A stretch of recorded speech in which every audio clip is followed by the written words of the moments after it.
Jesus went through one of those gates.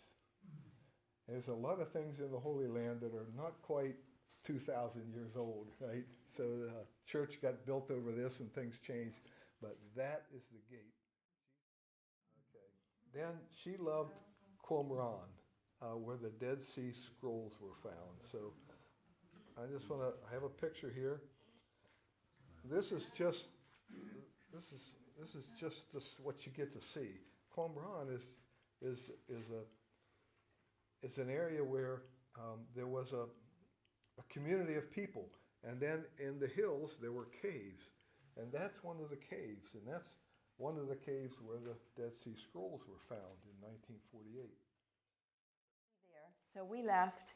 That night, Mary Beth and I were talking, and she wanted to go back. I wanted to go back. I don't know how it happened, but we went through the Jerusalem, and we found it. And I was a little scared about traveling alone, but it's like at this point, I had such a desire to go back. And so Mary Beth took a picture where I was actually able to touch. I surrender to you.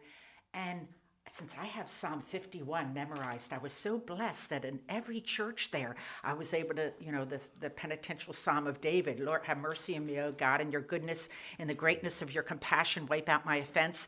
I prayed that in every church. I was so excited about that. Mainly, I was interested in the Holy Land because I wanted to walk where Jesus walked. So the people come out. He literally pushes me through the gate, and I get up to the rock, this side of it actually, and I laid prostrate. And all of a sudden, as I'm going to, my hands are coming down to touch the rock, the group that's leaving sings Ave, and when my hand hit the rock, they sang Maria. Well, I'm telling you, I just started sobbing. I'm telling you, I know the Lord called my name. I knew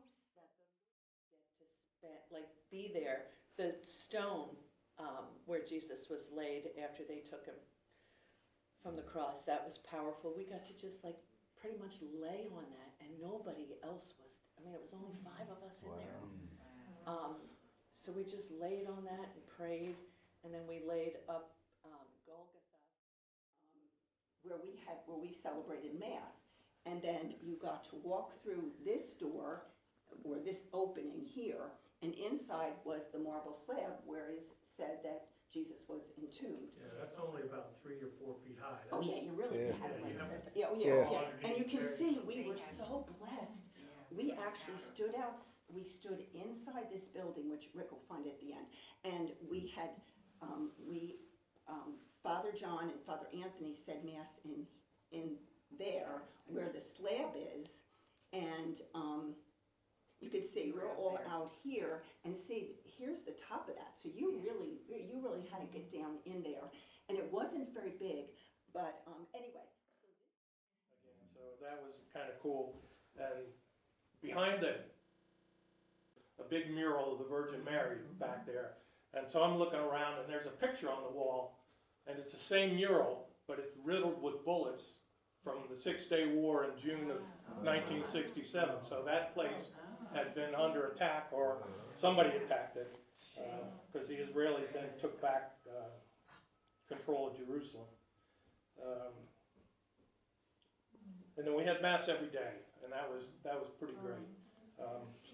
But there was also a lot of pilgrims going around, and some of the places were pretty small. And I know at least a couple times they had me sitting in the doorway because they didn't want tourists poking their head in while we're trying to